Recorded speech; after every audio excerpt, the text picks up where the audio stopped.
Alors, je me suis dit, bon, je suis pris avec ça toute ma vie, puis j'en ai combien d'années à vivre, là? Je vais-tu être là dans 10 ans? Moi, dans mon cas, personnellement, j'ai fait un infarctus à l'âge de 32 ans, donc j'aurais pu mourir à ce moment-là.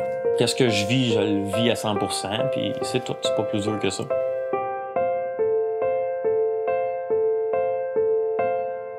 Le HPN, ça signifie hémoglobinurie paroxystique nocturne.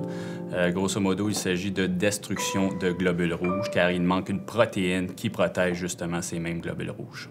Les principaux effets nocifs de cette maladie-là, qui sont en fait imprévisibles, ce sont les thromboses, même des infarctus, des embolies pulmonaires. Moi, j'ai été diagnostiqué il y a 5 ans. Ça fait 15 ans que je vis avec cette maladie. J'ai tombé sans connaissance après une journée d'ouvrage. J'ai su que j'avais le HPN lors de ma première crise hémolytique. Puis à l'hôpital, ils ont découvert que j'avais une grande descente de globules rouges. J'avais, si on veut, des crises d'hémolyse assez régulières, des maux de ventre, des maux de cœur, problèmes de concentration. Les muscles sont mal oxygénés vu que mes globules sont plus basses. Fait que j'ai des douleurs de dos, c'est pas facile. Ça peut être l'étourdissement, la fatigue, le manque de concentration. Donc j'avais grosso modo des problèmes d'anémie, d'essoufflement, un gros manque d'énergie en somme. Ça fait 10 ans, bientôt 11 ans. C'est quand même... je trouve ça quand même assez dur. Toujours une certaine crainte, un certain stress, surtout qu'on est associé à une maladie qui est quand même assez dommageable, si on veut, au niveau physique.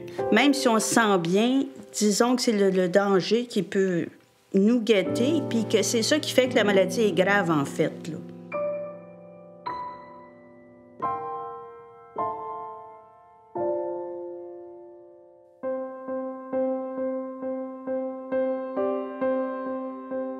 C'est vraiment un médicament miraculeux, là. Donc, la peur de mourir, si on veut, que j'avais déjà eue, bien là, s'estompait. Je me sens comme un petit peu comme tout le monde maintenant. Ben, en fait, c'est sûr que j'ai beaucoup plus d'énergie. Je suis plus stable dans ma maladie. Donc, c'est sûr, ma qualité de vie générale est quand même beaucoup améliorée à ce niveau-là. C'est surtout au point de vue psychologique aussi, pas juste physique. Par moments, je pouvais me sentir très bien, mais j'avais toujours cette crainte, ben oui, mais pour combien de temps? Je me compte surtout bien chanceuse que d'y avoir accédé, là. On est en attente. On attend tout le temps de savoir si je vais être capable d'avoir ce médicament-là pour mieux filer.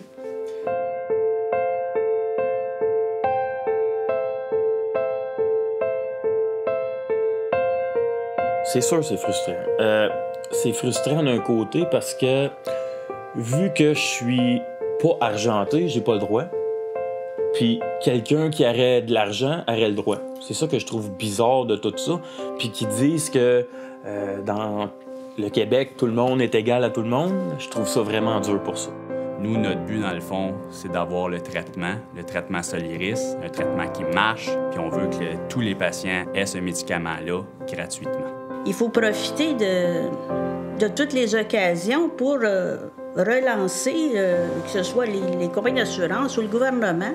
On n'est pas, on n'est pas tout seul avec à se battre comme ça, parce que là, c'est plus difficile.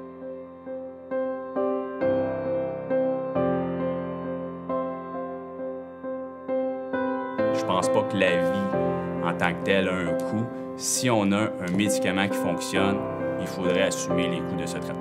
La vie, c'est un combat combattant. C'est pas plus dur que ça.